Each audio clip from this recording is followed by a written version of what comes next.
Hey folks, welcome back to the Uncivilized podcast. This is Traver, Boehm, your host. I am the author of this book, 28 Days in Darkness, which I'm talking about whether you're watching this on YouTube or listening to it on the pod. I'm also the founder of the Uncivilized movement, and this is the last episode of 7 in my Darkness series. And if you're listening to this between May 20th and July 9th, I am back in the dark. Right? This whole series is about when I went in 2016 as part of the Year to Live project.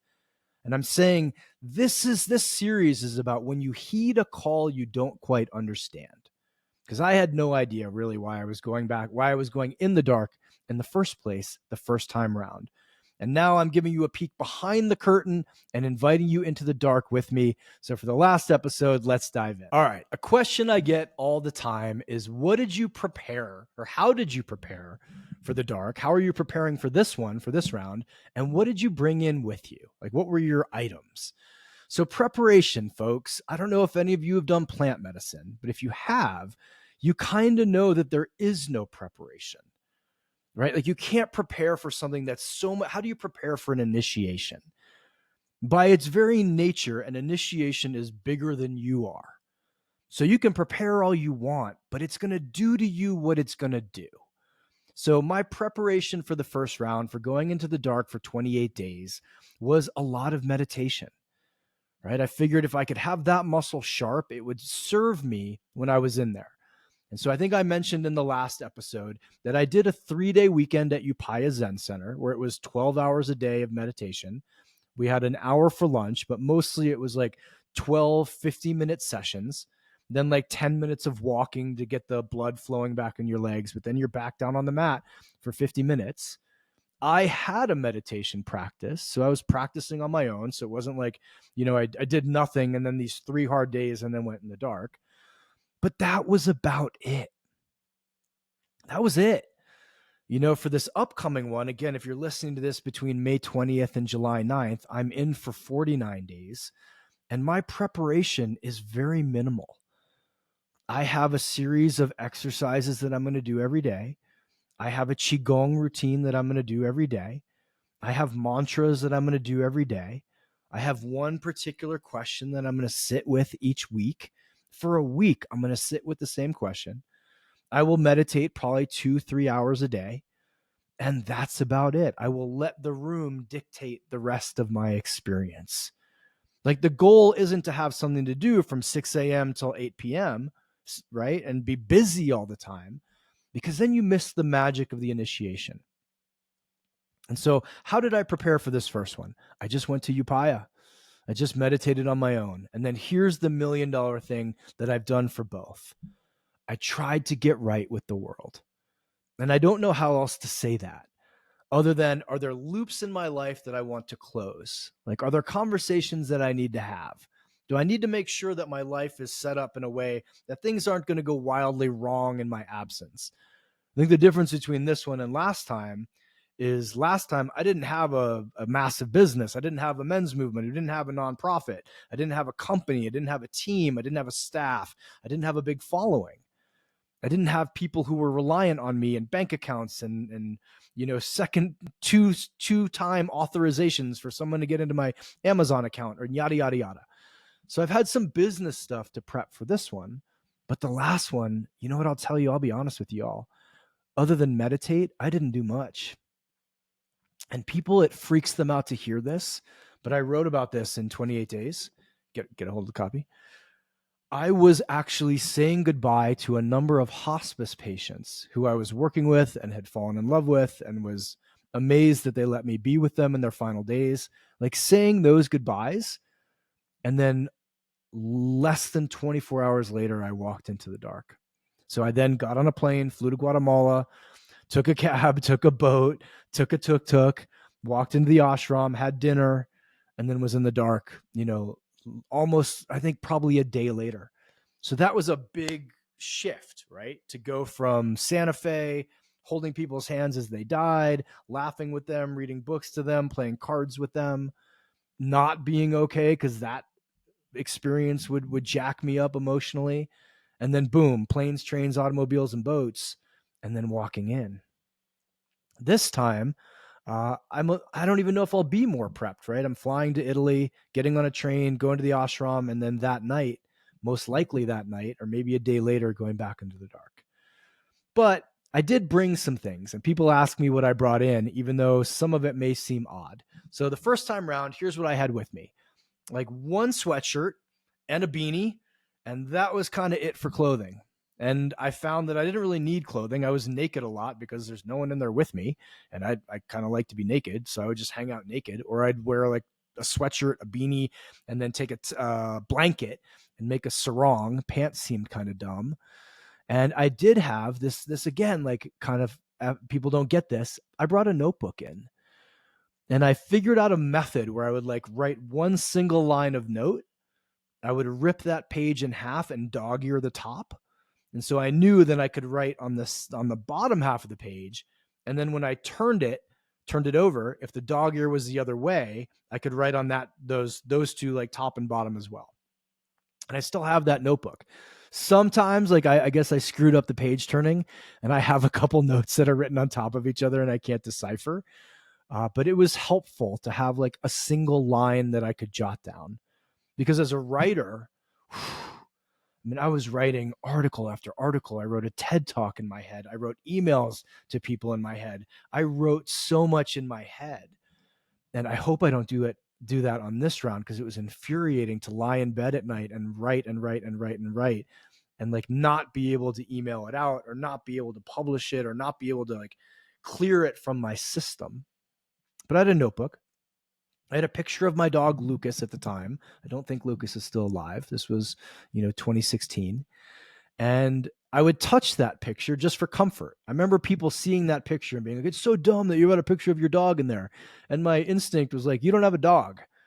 I wanted Lucas's spirit in there with me, and I'll bring a framed picture of Sage in with me for this round. Just something to like humanize the experience. I had some rocks and crystals that I'd picked up at hospice. I had some like trinkets. I had this little dish of like rescue. I don't have it with me. Like rescue remedy pastilles, like little gummy, not candies, but kind of candies that someone had given me, and I rationed those last time, so I would have one a day as dessert.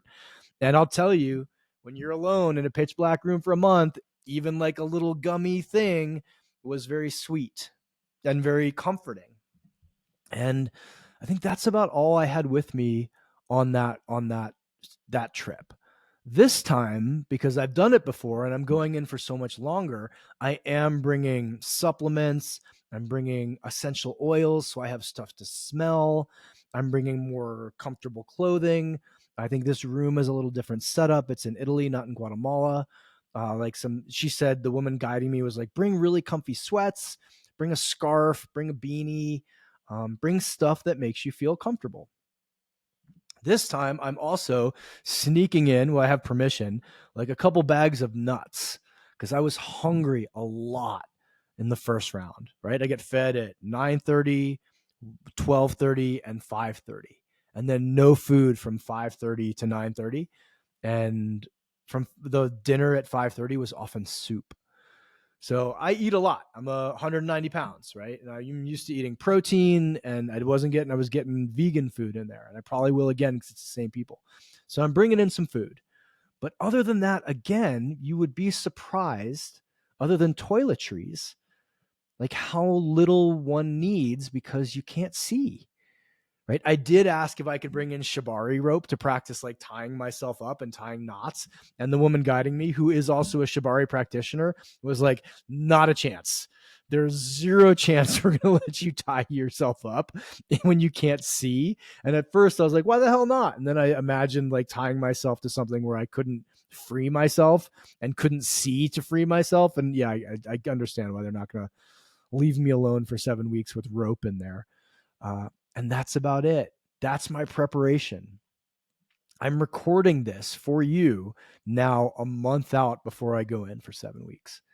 And my job for the next for the next month, as I see it, is to get right with the world, to get healthy, to close all the little things I need to with my business, to make sure my relationships are sound, to make sure I have something set up for the other side. Like I'm going to be in Spain at a surf wave for a week when I come out, and just to stay calm and do my best to be okay.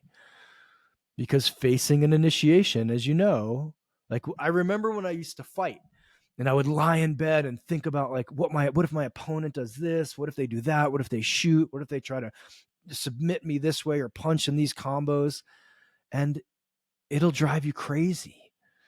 It'll exhaust you. And then you get in the fight and something completely different happens that you haven't thought about. So I'm really just trying to create a lot of space and prepare myself for this massive initiation. And I say all of this to remind you, I hope this is what's been clear from this series, that if you're going to do a dark retreat, and if you're going to do dark work like that, even if you're going to do plant medicine, if you're going to do any kind of initiation, but especially a dark retreat, surrender is the call. Over and over and over. Right. I remember on my first time, there was this ladder leading up to the sleeping loft, which was horribly uncomfortable. And I remember asking the woman guiding me, like, a ladder? Like, what if I fall off the ladder? And she joked with me that she's the only one who'd ever fallen off the ladder. And she did it with lights, like with the door open and light coming in, because she was coming down after changing the loft. And she said this to me, which changed so much of my experience. So I'm so grateful that she said it.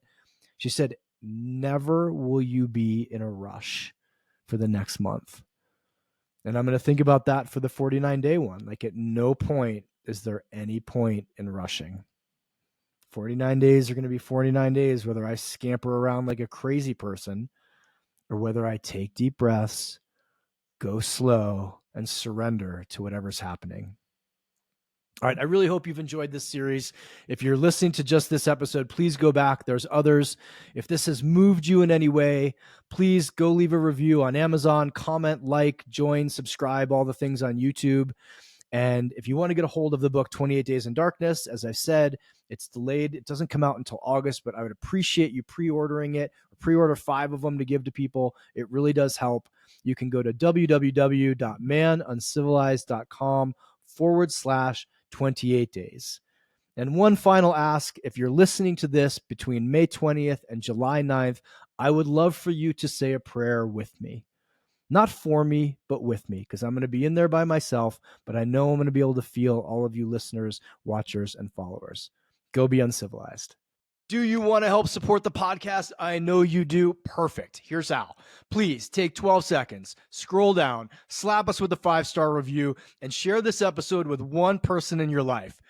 Think about this. You tip your bartender and he serves you poison.